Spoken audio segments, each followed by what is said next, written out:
le théorème de Pythagore, partie 2. Donc si nécessaire, n'hésitez pas à regarder la première partie sur le théorème de Pythagore. Et maintenant, je vous invite à vous munir des feuilles que je vous ai distribuées en classe et de le remplir au fur et à mesure que vous allez visionner cette vidéo. Alors, toujours pareil, vous êtes maître de la vidéo. Si c'est nécessaire, vous mettez sur pause. Si nécessaire, vous revenez au début de la vidéo ou un tout petit peu avant une explication pour que vous puissiez avoir le maximum de compréhension sur ce que nous allons voir maintenant. Dans cette vidéo, nous allons voir deux choses, le théorème de Pythagore et ce que c'est que la racine carrée. Donc le théorème de Pythagore, on dit la chose suivante. Un triangle est rectangle si et seulement si l'égalité de Pythagore est vérifiée. Autrement dit, si j'ai un triangle ABC, rectangle en A, alors j'ai mon égalité de Pythagore, à savoir BC au carré est égal à BA au carré plus AC au carré. Voilà, donc si on a un triangle rectangle, eh bien on a forcément cette égalité. Et bien ce théorème va nous permettre de faire plusieurs choses intéressantes. Déjà, de calculer une longueur lorsqu'on en connaît déjà deux. Donc si je connais deux longueurs, eh bien je vais pouvoir déterminer la troisième longueur. Donc, dans les diaporamas qui vont suivre, vous allez voir comment on peut faire. Et aussi, alors ça c'est des choses qu'on a déjà faites dans la vidéo précédente et ça a fait l'objet des exercices qu'on a eu avant cette vidéo. Eh bien ça va nous permettre de prouver qu'un triangle quelconque est rectangle ou non. Donc voilà, deux choses.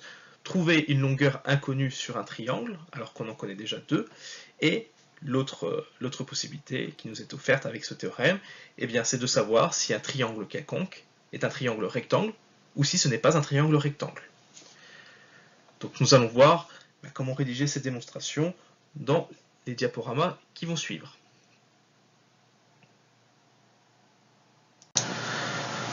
Donc premier exemple des applications possibles sur le théorème de Pythagore.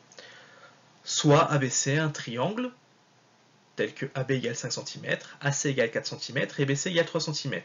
Quelle est la nature de ce triangle?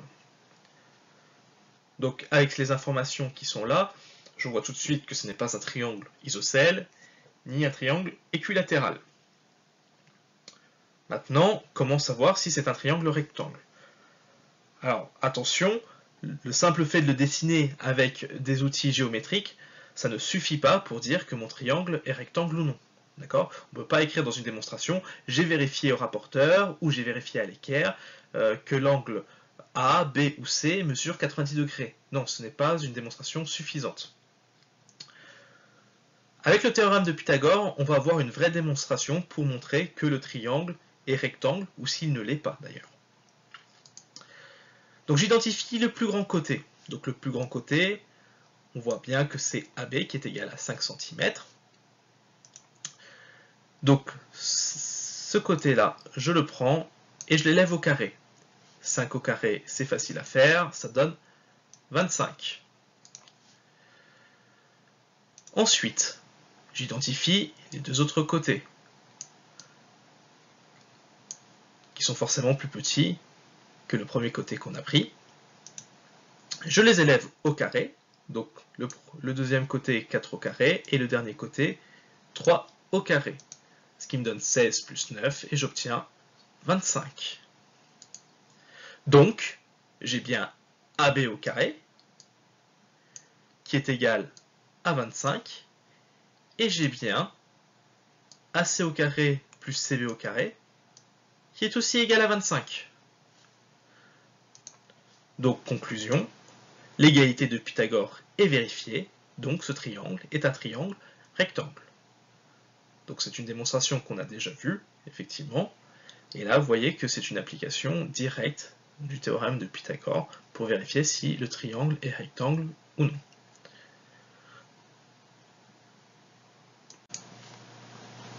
Exemple suivant, calculer la longueur manquante. Donc on a un triangle ABC, on connaît la longueur des côtés adjacents à l'angle droit. Donc BA égale 3 cm et AC égale 5 cm. On voit bien hein, sur le codage que ce triangle est un triangle rectangle. Donc visiblement, hein, c'est pas un triangle isocèle ni équilatéral, et c'est bien un triangle rectangle. Donc on va pouvoir utiliser le théorème de Pythagore dans notre cas. Le triangle ABC est rectangle en A, donc d'après le théorème de Pythagore, on peut dire que BC au carré, donc notre hypoténuse, est égale à BA au carré plus AC au carré. Donc BC au carré, l'hypoténuse au carré, est égale à BA au carré plus AC au carré. Donc ça, c'est l'égalité dans notre triangle. Donc je l'applique tout simplement. Donc je ne connais pas BC au carré, mais à l'aide des deux autres longueurs, eh bien je vais réussir à le trouver. Donc BC au carré, c'est BA au carré, donc 3 au carré, plus 5 au carré. D'accord? 3 au carré, c'est 9, 5 au carré, c'est 25, 9 plus 25, 34. Donc BC au carré est égal à 34. Attention, j'ai bien dit que BC au carré est égal à 34, et BC, ce n'est pas la longueur BC, mais c'est la longueur BC multipliée par BC. Donc BC fois BC. Donc là, vous voyez que je n'ai pas encore trouvé la longueur, mais je m'y approche. Donc BC est égal à un nombre tel que son carré soit égal à 34. C'est-à-dire que BC multiplié par BC, donc quand je multiplie BC par lui-même, eh bien je trouve 34. Alors il existe un outil mathématique qui va nous permettre de trouver ce nombre. Ce nombre que quand je le multiplie par lui-même, je trouve 34. Alors ne cherchez pas dans la table de multiplication, vous ne trouverez pas un nombre entier. Par exemple, genre si je prends 6, si je fais 6 au carré, je trouve 36. Si je fais 5 au carré, je trouve 25.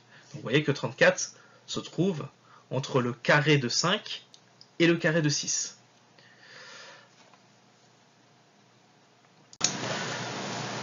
Donc pour répondre à la question de quelle est la valeur de BC, donc de mon hypoténuse, qui était inconnue dans mon triangle, eh bien, il va falloir que je définisse la racine carrée. Alors le nombre dont le carré est égal à 34 s'appelle racine carrée de 34 et est noté de la façon suivante. D'accord? Donc c'est un espèce de V dans lequel je mets 34.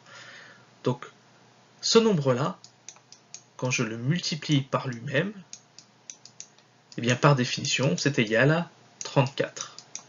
D'accord? Autrement dit,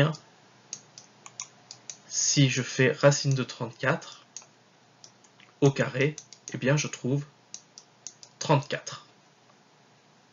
D'accord? Donc la racine carrée, eh bien, me permet de trouver le nombre que quand je le multiplie par lui-même, je trouve 34.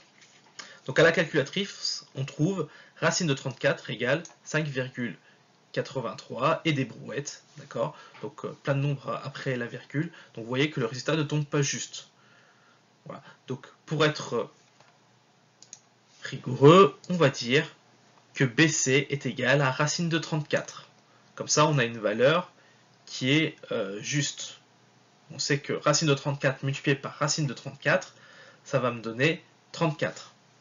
Alors que si je fais 5,83 et des brouettes multipliées par 5,83 et des brouettes, je vais trouver quelque chose qui est environ égal à 34. Donc un truc du genre 39, 33,999999. Donc voilà, donc autant dire qu'on n'a pas 34. Alors que là, quand je fais racine de 34 multiplié par racine de 34, je sais que je trouve un résultat qui est égal à 34. Alors il y a d'autres racines carrées qu'il faut connaître. Donc c'est la fameuse diagonale dans la table de multiplication qu'il faut connaître. Donc effectivement, 2 au carré, ça me donne 4. Donc racine de 4, eh ben, ça va me donner 2. Racine carrée de 9, ça va me donner 3. Bah oui, 3 multiplié par 3, ça me donne 9. racine carrée de 16, ça me donne 4, puisque 4 fois 4 égale 16. Racine de 25 égale à 5, etc. etc. D'accord? Donc là, ce sont en fait les racines carrées les plus simples que vous devez connaître. Vraiment, c'est très facile de les retrouver, hein. C'est dans la table de multiplication. Si vous arrivez à vous le visualiser dans la tête, ça correspond à la diagonale, hein, de votre table. Voilà pour la définition de la racine carrée qui va donc nous permettre de trouver à chaque fois la valeur des longueurs, puisque le théorème de Pythagore nous donne une valeur élevée au carré. Grâce à la racine au carré, on va trouver la valeur de la longueur.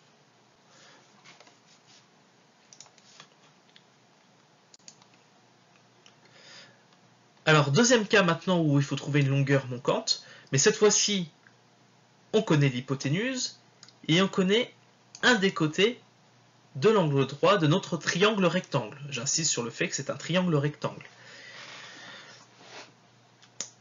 Alors pour ça, pareil, on va utiliser le théorème de Pythagore. Donc on a EF au carré, donc l'hypoténuse que j'élève au carré.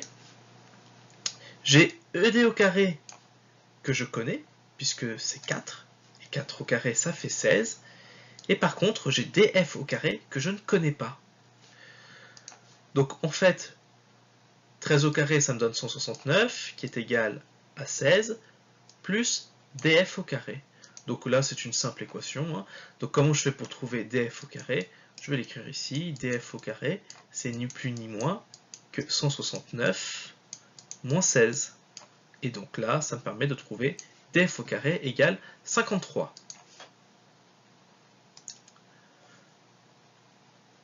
Alors, pour trouver df, tout simplement, je prends la racine carrée de df au carré. Donc la racine carrée de df au carré, ça fait racine de 153, et je trouve environ 12,4 cm. D'accord? Donc la longueur qui est ici, c'est racine de 153. D'accord? Alors avouez que pour tracer à l'aide d'une règle, racine de 153, c'est pas très facile. Donc à l'aide d'une règle, pour tracer ce triangle, on va tracer 12,4 cm, évidemment. Donc voilà, ça sera tout pour la vidéo. Donc elle est légèrement plus longue que d'habitude, effectivement.